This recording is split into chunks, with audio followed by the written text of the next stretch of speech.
পিতৃপক্ষের অবসান হয়েছে, দেবীপক্ষের সূচনা, এবং এই মহালয়াতে এই অঙ্গীকার করি যেন সকলেই ভালো থাকে, সুখে থাকে এবং শান্তিতে থাকে।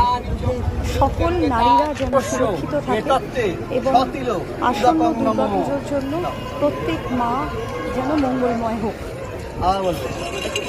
নমো বিষ্ণুর নমো। আপনাদের গোত্র বলবেন পিতাময়ী, নাম বলবেন দাস্যা তৃপ্পস্য এতত্তে সতিল উদকং নমো।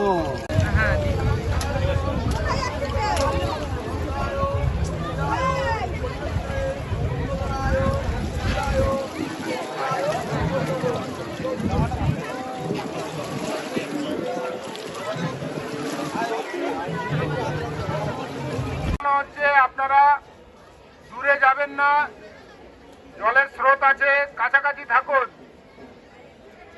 আর মাঝি ভাইদের উদ্দেশ্যে বলছি, আপনারা ওখানটা নৌকোটা রাখুন আপাতত, এখন সরবেন না কোথাও, ওখানটা থাকুন। খেয়াল রাখুন যে সমস্ত মানুষজন দূরে চলে যাচ্ছে